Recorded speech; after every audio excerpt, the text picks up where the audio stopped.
dia. Muito bem. Dando sequência aí à série Jesus é Deus e está aprovado. Hoje o quinto milagre narrado no Evangelho de João. Vamos ver se a gente lembra dos anteriores. Primeiro milagre, transformou água em vinho. O segundo nós não tratamos aqui, mas na sequência a cura do filho do oficial. O terceiro, a cura do paralítico, ok? Tanque de Betesda. E na semana passada, a primeira multiplicação de pães e peixes. E hoje, projeta para mim.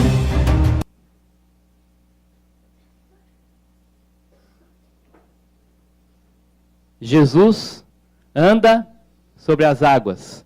Vamos ler o texto. Nós vamos ler o texto de João, mas eu estou citando aqui também o Evangelho de Mateus, que também narra este mesmo milagre, esse mesmo evento, e traz algumas informações complementares aí, a de João. Então vamos ler, e quando for necessário, nós também partiremos ali para a leitura em Mateus. João capítulo 6, a partir do verso 16 até o 21. Ao cair da tarde, seus discípulos dirigiram-se ao mar, entraram num barco e iniciaram a travessia em direção a Cafarnaum.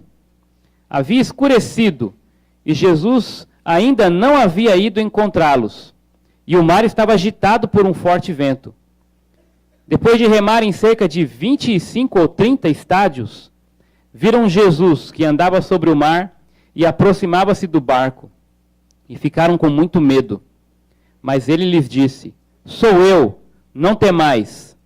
Então o receberam prontamente no barco, e este logo chegou ao seu destino.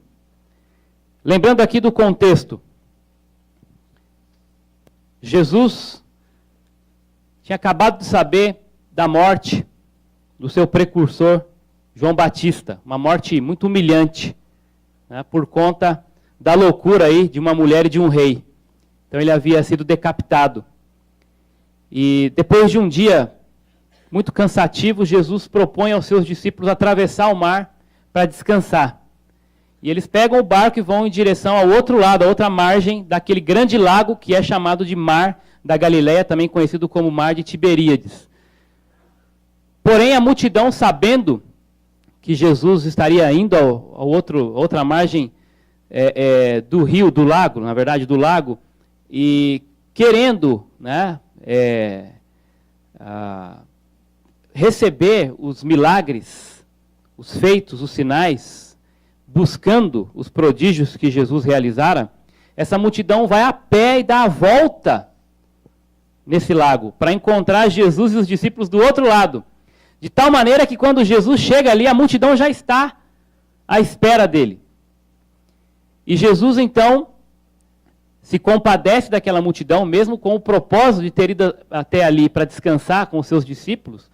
Ele se compadece daquela multidão, olha para aquela multidão e então ele alimenta aquele povo.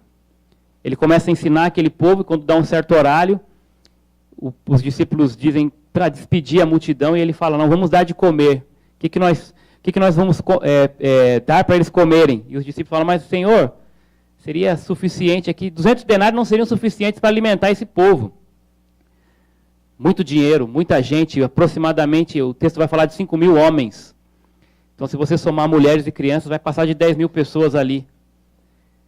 E então Jesus faz aquele povo sentar, divide em grupo de 50 e 100, e aí acontece aquele grande milagre da multiplicação dos pães e dos peixes, porque até então tinha chegado às mãos dele apenas 5 pães e 2 peixes. E nós já estudamos essa passagem na semana passada.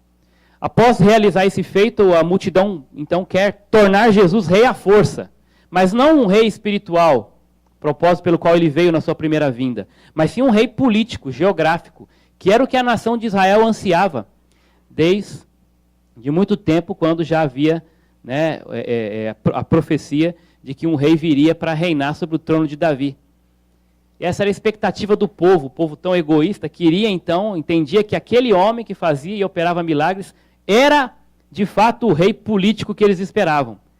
É verdade, mas não naquele momento. Então Jesus se retira, ele não aceita né, essa imposição do povo de torná-lo rei. E o texto vai dizer então que nesse meio tempo ele despede os seus discípulos e pede para que eles atravessem de volta o mar, enquanto ele despede a multidão e se retira para o monte para orar. Jesus foi orar. Orar, obviamente, diante daquela situação tentadora, Jesus vai conversar com o Pai, porque ele se nega, né, a aceitar essa imposição de tornar-se rei na marra, uma revolução. E ele sai para orar, e ele então despede os seus discípulos, dizendo para eles, não apenas dizendo ou pedindo um favor, ele dá uma ordem, nós vamos ver isso também no texto. E esses discípulos então pegam o barquinho e começam a atravessar o grande lago. E esse lago, voltando aqui, né, a respeito de sinal, que Jesus está prestes a realizar mais um sinal, e sempre é bom repetir, todas as mensagens eu tenho colocado isso aí. Sinal é um evento que aponta para uma realidade além dele. O milagre não é um fim em si mesmo. Ele quer apontar, ele quer chamar a atenção para algo maior que ele. O que era isso? Qual é o grande propósito do milagre, então? Vamos ver se vocês aprenderam. O grande propósito do milagre? Mostrar que Jesus é Deus. E a prova está aí.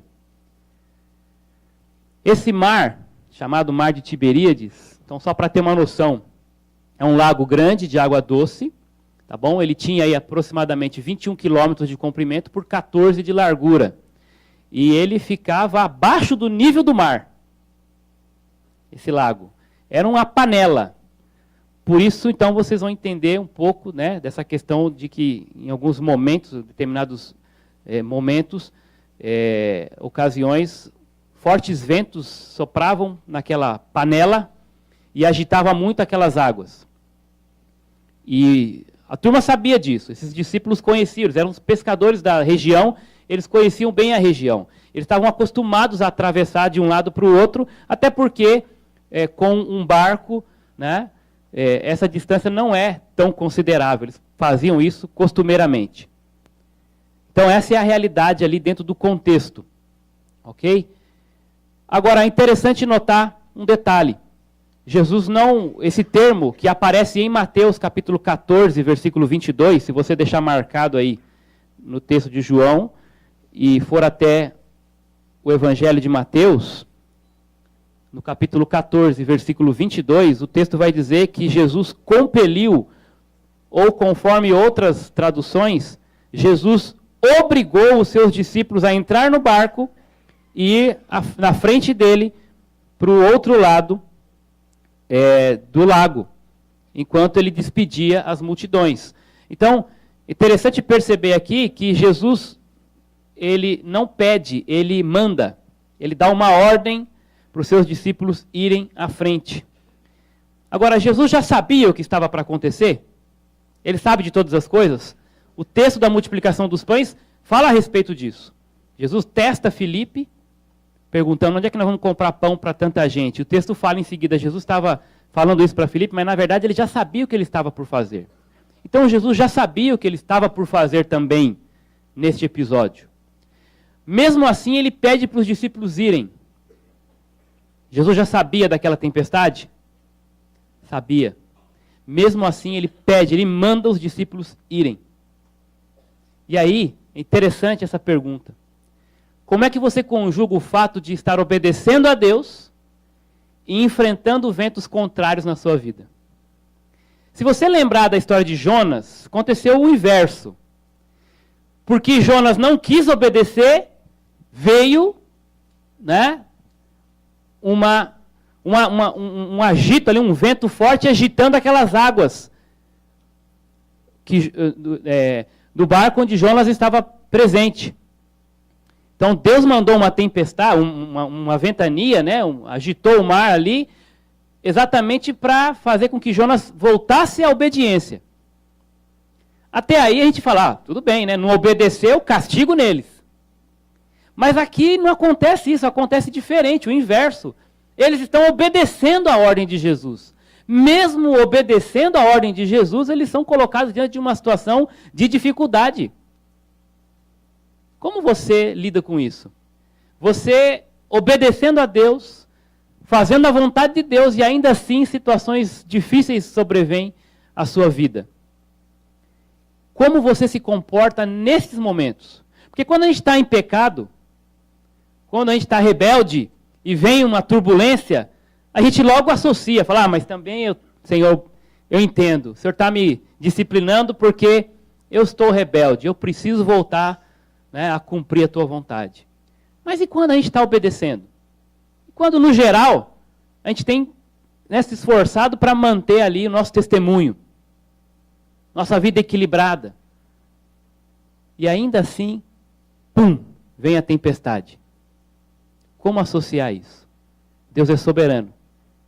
Ele tem algo para revelar lá na frente. Talvez naquele momento você não vai entender mesmo e não vai ter a resposta. Mas espera. Ele quer se revelar de maneira especial na sua vida. E quando vem problema, quando vem dificuldade, não murmure, não reclame, não desfaleça, espere no Senhor, confia nele, ele vai aparecer. Ele vai mostrar para você o que ele quer. E esse texto vai mostrar exatamente isso. E com ele eu quero que nós aprendamos pelo menos aqui, né, 3 lições com esse milagre, ou a partir deste milagre. A primeira lição é que Jesus, ele é o Senhor sobre o momento. O texto, o milagre, ele quer mostrar que Jesus é Deus, que ele é Senhor. E primeiramente aqui, ele é Senhor sobre o momento, sobre as circunstâncias. Ele está no controle de tudo que está acontecendo. Ainda que a gente não entenda, ele é o Senhor, ele é soberano. Ele está no controle de cada detalhe da sua vida, de cada momento. Versos 16 e 17, voltando ali para o Evangelho de João. O texto vai dizer então que já estava caindo a tarde. Os discípulos então vão até o mar, entram no barco e iniciam aquela travessia de volta para Cafarnaum. E por conta desse dia desgastante, os discípulos estavam imaginando ali que agora sim chegou a hora de voltar para descansar. Agora Jesus deu uma ordem para nós voltarmos. Ah, que bom. Vai dar tudo certo, está tudo bem. Mas as circunstâncias, elas vão se tornar desfavoráveis novamente para esse descanso que eles esperavam. O momento não era ainda esse. E o texto vai dizer que Jesus já estava escurecendo e Jesus ainda não havia ido encontrá-los. Então você pode imaginar aqui a situação. Eles entram no barco, começa a escurecer, Jesus ainda não havia ido encontrá-los. O texto vai dizer depois que começa a soprar aquele vento forte. E o mar começa a se agitar. E aqueles homens experientes, acostumados com a travessia, começam a entrar em pânico. Porque eu já tive uma experiência com alguns irmãos aqui, pequena, mas uma experiência suficientemente capaz de me deixar um pouco, muito mais assim, esperto com relação a mar, né, em termos de naufrágio. Nós ficamos por 1 hora à deriva, à noite, mais de meia-noite, uma pescaria em alto mar que a gente foi fazer, o barco quebrou, e na arrebentação a gente ficou à deriva por mais ou menos 1 hora até o resgate chegar. Teve 2 momentos ali que eu pensei que ia virar por cima da gente. Ou seja, eu não sei nadar e o barco virando por cima, né? E eu não sei, porque aquele colete ali, eu olhava para ele, eu falava, esse colete aqui é fake, né? Não vai aguentar o tranco aqui, né? Bom, eu sou levinho, mas mesmo assim eu estava temendo. Agora imagina a situação ali, aquele barquinho, e a tempestade, a coisa forte ali, a ponto de, né, os camaradas experientes entrarem em pânico. Imagina a situação como estava. Agora, quando nós entramos numa situação na nossa vida de tribulação, de tempestade, o que nós queremos naquele momento? O que nós queremos? Quando nós oramos, né? Porque nós lembramos de orar nessa hora, né? O bicho está pegando, o mar está agitado, né? Aquela notícia de coisa ruim, pensa bem, estava tudo tranquilo. A vida está caminhando tranquilamente. Eu já estou acostumado com tudo isso que está acontecendo, a saída e vinda. Eu pego, né? Meu dia a dia, a minha rotina tranquila. Eu conheço o caminho. Mas eu sou surpreendido na minha rotina com algo inesperado. De tal maneira que me deixa aflito. Aí então, eu pergunto, Senhor, estava tudo tão tranquilo. Eu estava tão acostumado, a rotina estava boa. Agora o Senhor deixa aparecer um problemão desse na minha vida. De repente você descobre um problema de saúde. Estava tudo tão bem. De repente o casamento entra em crise por causa de uma conversa, uma coisa mal colocada, uma discussãozinha que começa boba, agora vira uma tempestade. Mas Senhor, estava tudo tão tranquilo. Por quê? Por quê? E aí você vai orar. E o que você espera nessa hora? Solução para quando? Ah, eu quero, Senhor, para esse negócio agora. Dá um jeito aqui. E o texto vai dizer que Jesus estava olhando o que estava acontecendo de onde? Lá do monte. Ele veio imediatamente? Ele não veio imediatamente. Ele veio voando? Não veio voando. Mas ele veio? Ele veio. Em que momento? No momento dele. E o momento dele é o melhor momento. O Senhor Jesus intervém na nossa situação de acordo com o momento que Ele considera oportuno. Não de acordo com o momento que nós gostaríamos que Ele fizesse. O relógio de Deus não é o nosso relógio. Deus demora? Na nossa perspectiva pode ser que sim. O Senhor está demorando para me socorrer. Muitas vezes eu até acho que Ele nem está vendo o que está acontecendo. Mas o fato é que Ele conhece todas as coisas. Ele tem propósito em tudo. Enquanto eu estou passando por dificuldade, onde Ele está? Me olhando. Me observando. Ele está vendo isso. Ele permitiu isso. Ele tem um propósito nisso. O momento vai chegar. Ele quer testar a minha fé. Ele quer fazer que eu entenda que a rotina, por mais que pareça tranquila, está sob o controle dele. Você não tem a sua vida, o seu emprego, a sua saúde, a sua família, o seu casamento, não estão nas suas mãos. Está nas mãos de Deus. Ele é soberano. Então você não pode se achar autossuficiente. Talvez a galera tivesse pensado assim, mais uma vez eu vou atravessar esse laguinho aqui, isso aqui eu vou no remo, na canoa. É tranquilo para mim fazer isso aqui. Minha vida está tranquila, afinal de contas eu sou uma baita pessoa. Né? Eu tenho uma boa administração da minha vida. Então ela está tranquila por minha causa. E aí Jesus só dá uma sopradinha. E aí você desespera. Obrigado, Senhor.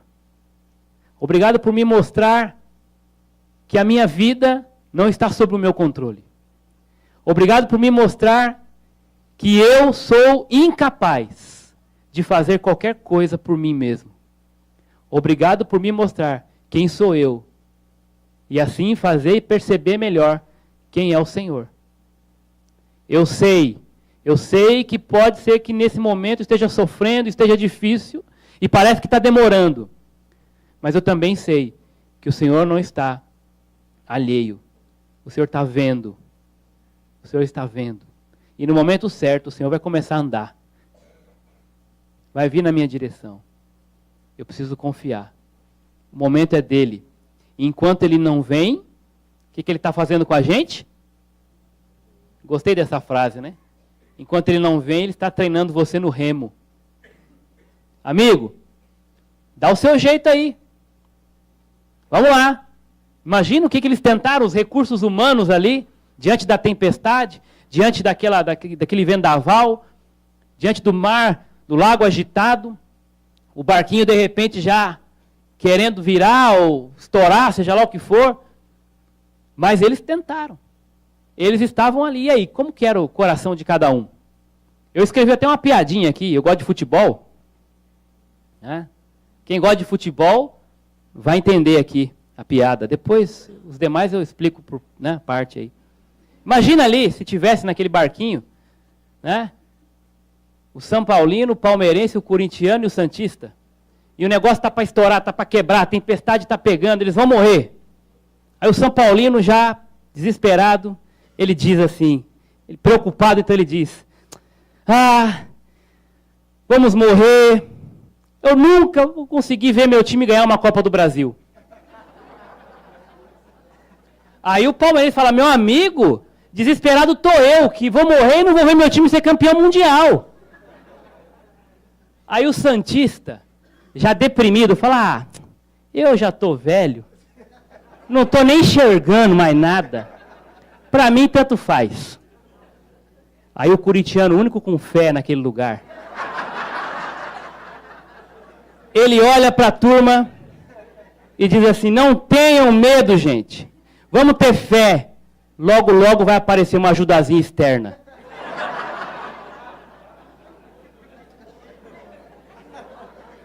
Estava acreditando, não é? Mas olha só, a gente ri aqui, né? Se estivesse lá no dia. Interessante notar no texto de Mateus também, se você quiser voltar ali, Mateus vai trazer uma informação, capítulo 14, versículo 25, que já era alta madrugada, ou, conforme outras versões, a quarta vigília da noite. Informação importante, que Jesus vem até eles na quarta vigília da noite. Porque, se você não sabe, os judeus dividem, né, em 4 vigílias à noite. Né? Das 6 às 9, a primeira vigília, 6 da tarde às 9. Das 9 à meia-noite, a segunda vigília. Da meia-noite às 3, a terceira vigília. E das 3 às 6 da manhã, a quarta vigília da noite. Então Jesus vai até eles na quarta vigília da noite. E o que isso traz de informação para a gente? Né? Que Jesus esperou até o último momento. Aquele momento da madrugada, onde realmente é a alta madrugada já. 3 horas da manhã, mais ou menos. Na última vigília da noite, Jesus vai até ele. E de novo, nos faz lembrar, o tempo não é nosso. Mas ainda que demore, ele virá. Esse é o recado. Quando nós já tentamos de tudo, já tentamos todos os recursos, todos os esforços humanos, vai chegar aquele momento onde já, Senhor, não tem mais jeito, agora só espero em Ti. Já se colocou nessa situação? Já tentei de tudo, só me restou o Senhor. Parece que Deus às vezes deixa chegar nesse ponto, onde você realmente coloca toda a sua dependência somente nele. Esgotadas as suas forças e recursos, Ele vem. Ele vem ao nosso encontro. Porque a fidelidade dEle é a base da nossa fé. E eu sei, eu creio no meu Senhor, que Ele não me desampara. Eu creio que Ele é fiel. E antes de ser fiel a mim, Ele é fiel a Ele mesmo. E por ser fiel a Ele mesmo, Ele prometeu que não vai me desamparar. Ele disse para mim que estaria comigo todos os dias. Ele vem.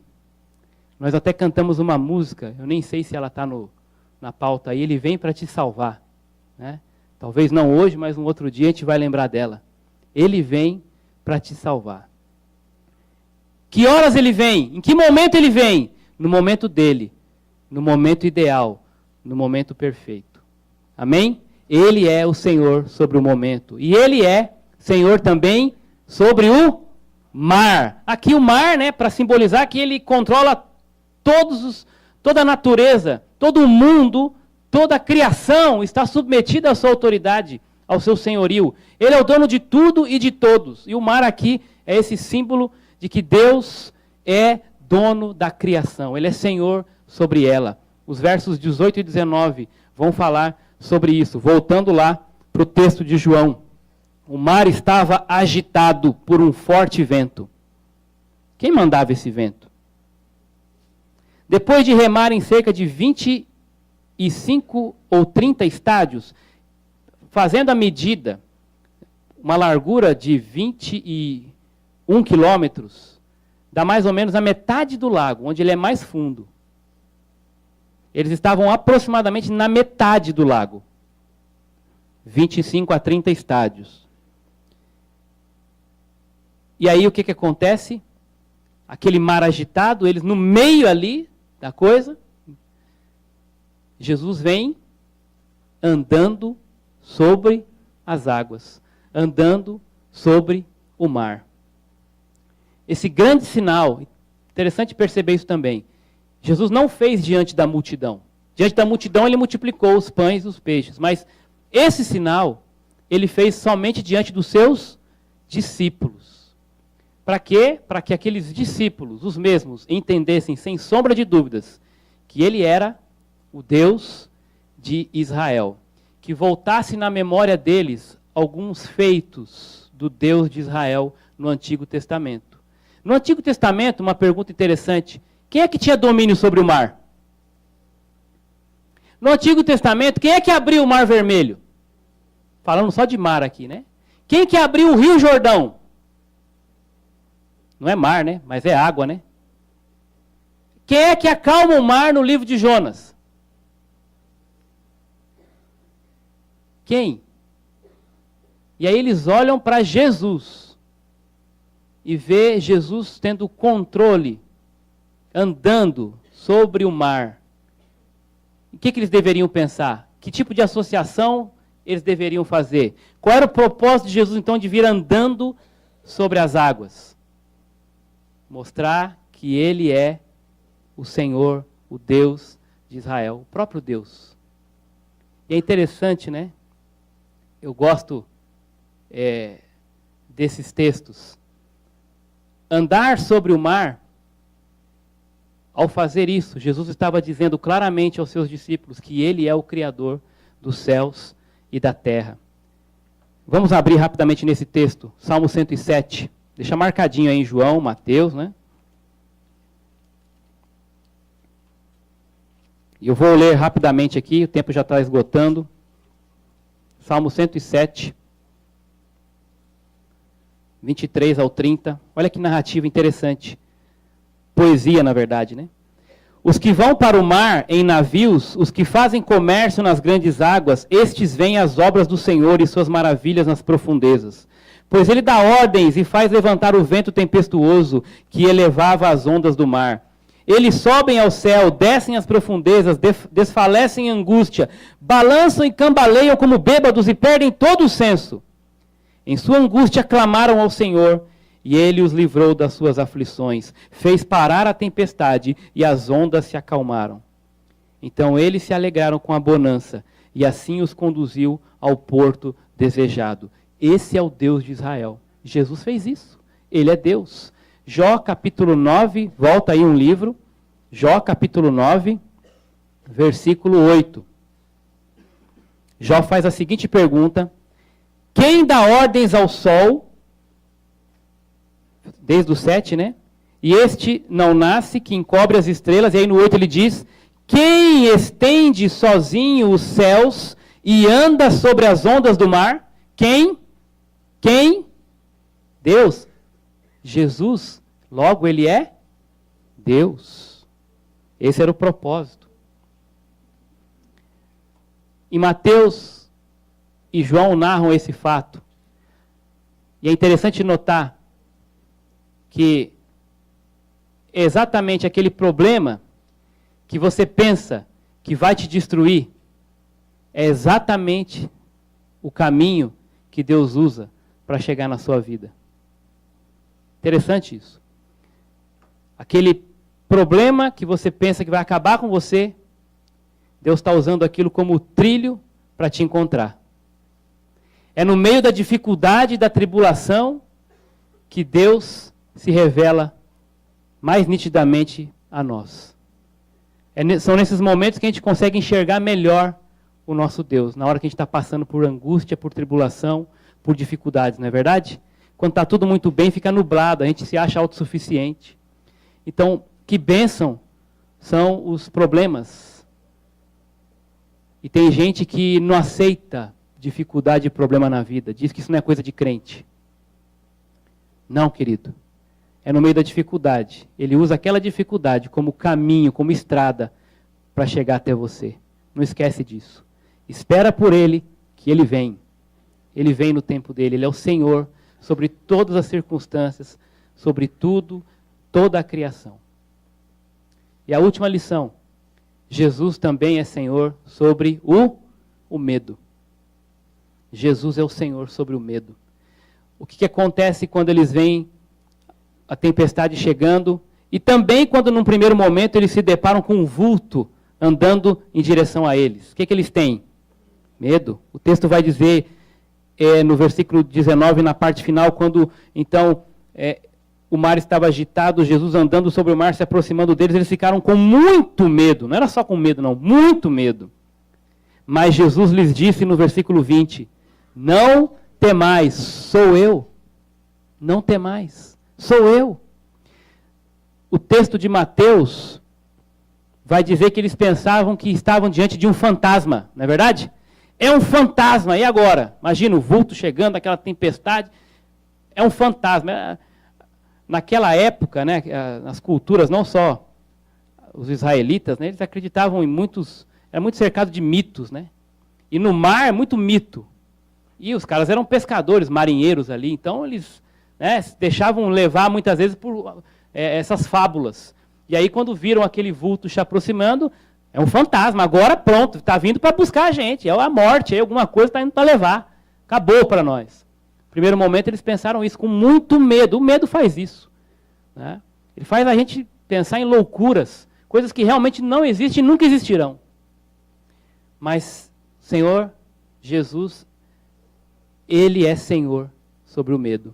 Se você confiar nele, se você depender dele, se você o amar, esse amor a ele vai lançar fora esse medo.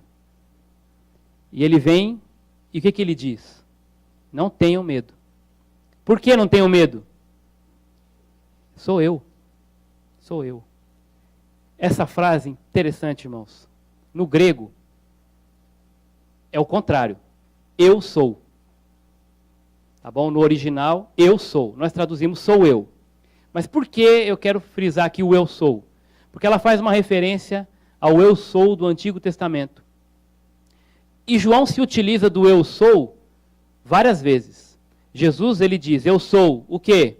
Por exemplo, eu sou o caminho, eu sou o pão da vida, eu sou a porta, eu sou a videira, eu sou a ressurreição e a vida. Eu sou. Jesus se revela por diversas vezes no Evangelho de João como o eu sou. Fazendo referência àquele momento no Antigo Testamento, quando Moisés, lá na situação da sarça ardente, Deus se revela a ele, e Moisés fala assim, quando eu chegar lá no povo, lá no faraó, e ele me perguntar, quem é que te mandou aqui? O que eu vou dizer? Aí Deus fala o que para ele? Moisés, diz para ele que o eu sou te mandou. Era para ele entender que o soberano estava no controle. Não tenha medo, Moisés. Eu estou aqui e eu irei com você. Porque eu sou. Eu sou. Isso é suficiente, isso basta. Então, quando os discípulos escutam aquela frase, eu sou, não tenha medo. Eu sou o dono do mar. Eu sou o dono de tudo. Eu sou o dono do momento. Eu sou o dono do medo. Eu sou o dono da morte. E eu quero que vocês tenham vida. Eu estou aqui. Não tenha medo. Não tenha medo. Por isso, porque eu sou, não tenha medo. Você acredita que Jesus é o eu sou? Quando você está passando por dificuldades, quando você eleva os seus olhos para o monte, você consegue enxergar nele o socorro?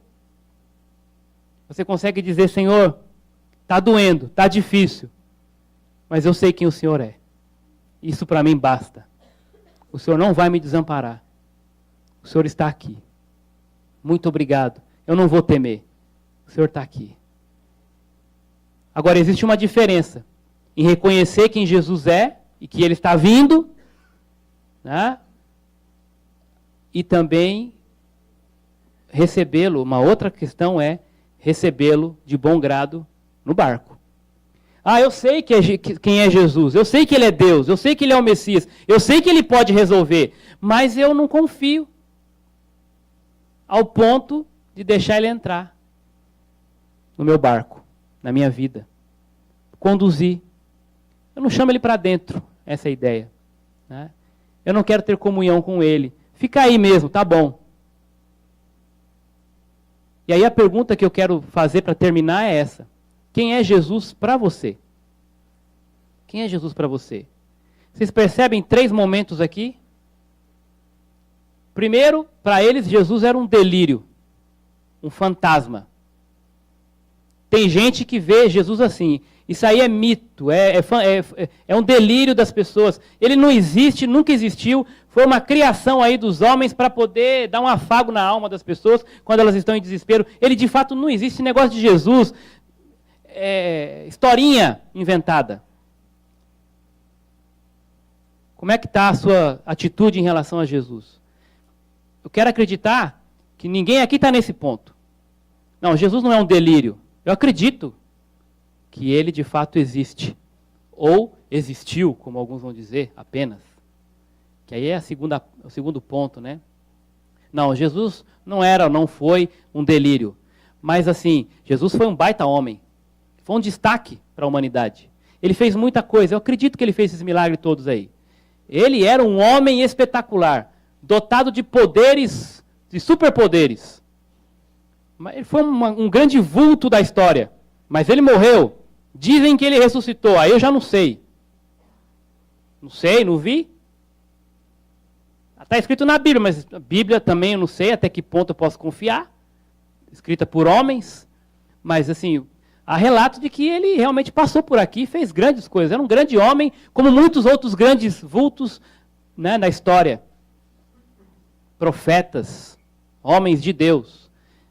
E colocam Jesus nesse nível, apenas, ainda. Quem é Jesus para você? É apenas um grande destaque na história? Uma pessoa que você até admira, né, até sabe e acredita nos seus feitos.